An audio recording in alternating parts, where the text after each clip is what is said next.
California. 5 Weeks in a Balloon, or Journeys and Discoveries in Africa, by Three Englishmen, by Jules Verne. Translated by William Lackland. Chapter 23. Joe in a Fit of Rage. The Death of a Good Man. The Night of Watching by the Body. Barrenness and Drought. The Burial. The Quartz Rocks. Joe's Hallucinations.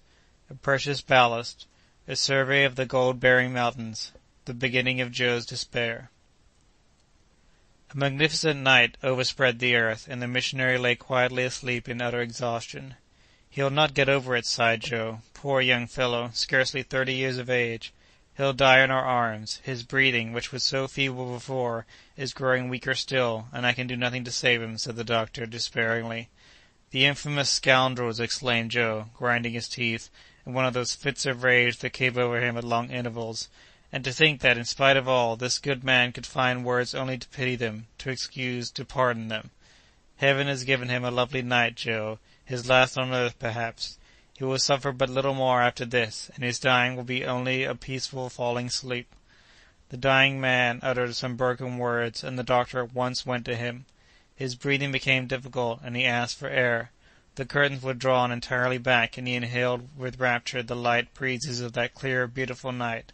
The stars sent him their trembling rays, and the moon wrapped him in the white, winding sheet of its effulgence. "My friend," said he in an enfeebled voice, "I am going. May God requite you, and bring you to your safe harbor. May he pay for me the debt of gratitude that I owe to you." "You must still hope," replied Kennedy. "This is but a passing fit of weakness. You will not die. How could any one die on this beautiful summer night?" "Death is at hand," replied the missionary. "I know it. Let me look it in the face. Death, the commencement of things eternal, is but the end of earthly cares. Place me upon my knees, my brethren, I beseech you." Kennedy lifted him up, and it was distressing to see his weakened limbs bend under him.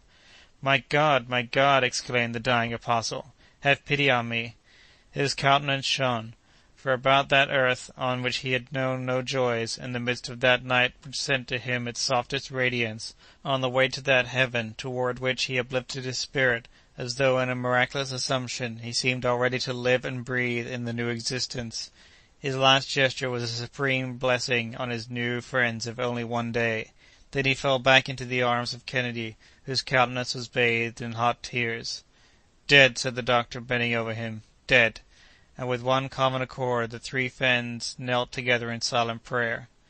"Tomorrow," resumed the doctor, "we shall bury him in the African soil, which he has besprinkled with his blood." During the rest of the night the body was watched, turn by turn, by the three travelers, and not a word disturbed the solemn silence. Each of them was weeping. The next day the wind came from the south, and the balloon moved slowly over a vast plateau of mountains. There were extinct craters, here barren ravines, not a drop of water on those parched crests, piles of broken rocks, huge stony masses scattered hither and thither, and interspersed with whitish marl, all indicated the most complete sterility. Toward noon the doctor, for the purpose of burying the body, decided to descend into a ravine in the midst of some plutonic rocks of primitive formation. The surrounding mountains would shelter him and enable him to bring his car to the ground, but there was no tree in sight to which he could make it fast. But as he explained to Kennedy, it was now impossible for him to descend, except by releasing a quantity of gas proportionate to his loss of ballast at the time when he had rescued the missionary. He therefore opened the valve of the outside balloon. The hydrogen escaped, and the Victoria quietly descended into the ravine. As soon as the car touched the ground, the doctor shut the valve. Joe leaped out, holding on the while to the rim of the car with one hand, and with the other gathering up a quantity of stones equal to his own weight. He could then use both hands, and had soon heaped into the car more than 500 pounds of stones, which enabled both the doctor and Kennedy, in their turn, to get out.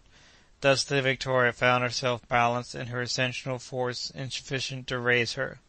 Moreover, it was not necessary to gather many of these stones, for the blocks were extremely heavy, so much so indeed that the doctor's attention was attracted by the circumstance. The soil, in fact, was bestrewn with quartz and porphyritic rocks. "This is a singular discovery," said the doctor, mentally.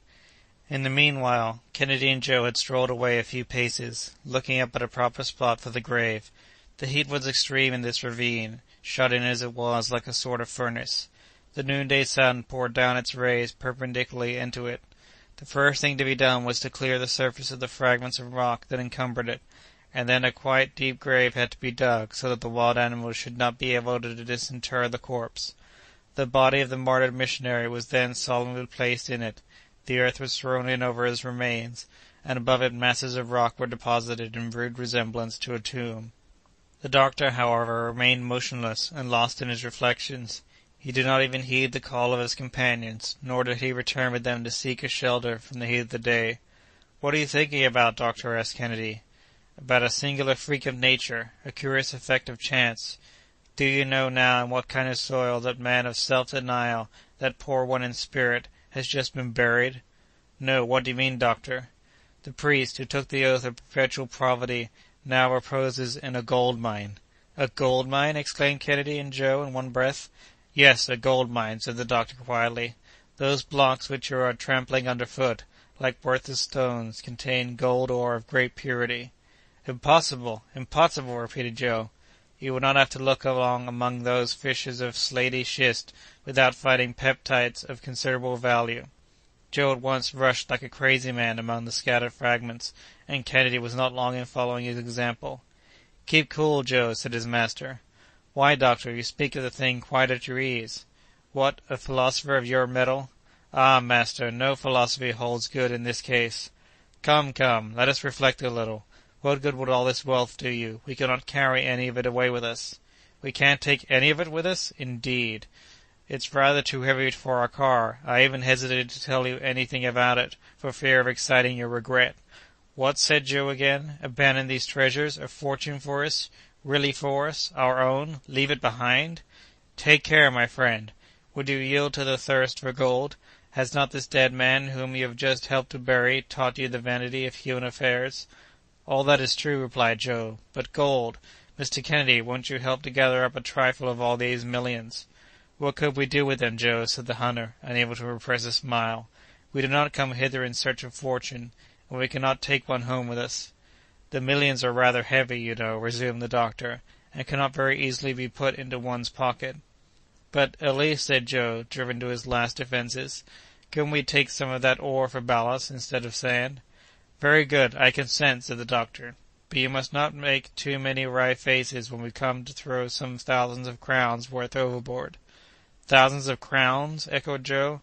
"Is it possible that there is so much gold in them, and that all this is the same?" "Yes, my friend. This is a reservoir in which nature has been heaping up her wealth for centuries. There is enough here to enrich whole nations, an Australia and a California both together in the midst of the wilderness. And the whole of it is to remain useless? Perhaps. But at all events, here's what I'll do to console you." "That would be rather difficult to do," said Joe with a contrite air. "Listen. I will take the exact bearings of this spot and give them to you, so that, upon your return to England, you can tell our countrymen about it, and let them have a share if you think that so much gold would make them happy." "Ah, master, I give up. I see that you are right and that there is nothing else to be done. Let us fill our car with the precious mineral, and what remains at the end of the trip will be so much made." And Joe went to work.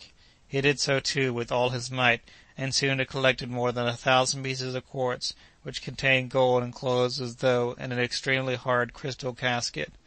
The doctor watched him with a smile, and, while Joe went on, he took the bearings and found that the missionary's grave lay in 22 degrees 23 minutes east longitude and 4 degrees 55 minutes north latitude.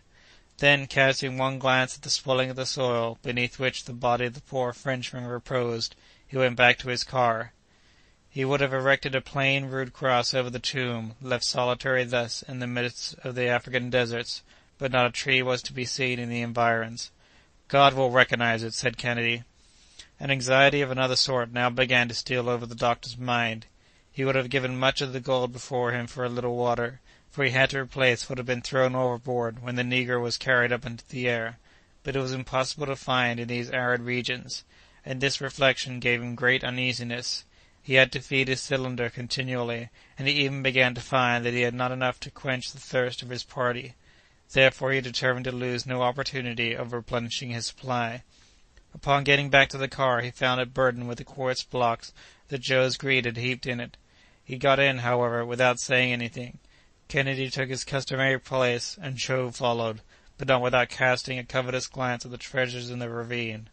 The doctor rekindled the light in the cylinder. The spiral became heated, the current of hydrogen came in a few minutes, and the gas dilated, but the balloon did not stir an inch. Joe looked on uneasily, but kept silent. "Joe," said the doctor. Joe made no reply. "Joe, don't you hear me?" Joe made a sign that he heard, but he would not understand. "Do me the kindness to throw out some of that quartz." "But, doctor, you gave me leave—" "I gave you leave to replace the ballast, that was all. But, do you want to stay forever in this desert?" Joe cast a despairing look at Kennedy, but the hunter put on an air of a man who could do nothing in the matter. "Well, Joe?" "Then your cylinder don't work?" said the obstinate fellow. "My cylinder? Is it lit, as you perceive? But the balloon will not rise until you have thrown off a little ballast." Joe scratched his ear, picked up a piece of quartz, the smallest in the lot, weighed and reweighed it, and tossed it up and down in his hands. It was a fragment of about 3 or 4 pounds. At last he threw it out, but the balloon did not budge. "Humph!" said he. "We're not going up yet." "Not yet," said the doctor. "Keep on throwing." Kennedy laughed. Joe now threw out some 10 pounds, but the balloon stood still. Joe got very pale. "Poor fellow," said the doctor. "Mr. Kennedy, you and I weigh, unless I am mistaken, about 400 pounds, so that you'll have to get rid of at least that weight, since it was put in here to make up for us." "Throw away 400 pounds?" said Joe, piteously. "And some more with it, or we can't rise. Come, courage, Joe." The brave fellow, heaving deep sighs, began at last to lighten the balloon, but from time to time he would stop and ask, "Are you going up?" "No, not yet," was the invariable response. "It moves," said he at last. "Keep on," replied the doctor. "It's going up, I'm sure."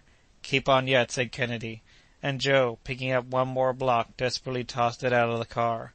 The balloon rose 100 feet or so, and, aided by the cylinder, soon passed above the surrounding summits.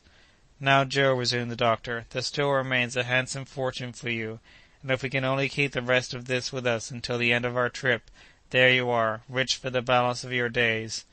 Joe made no answer, but stretched himself out luxuriously on his heap of quartz.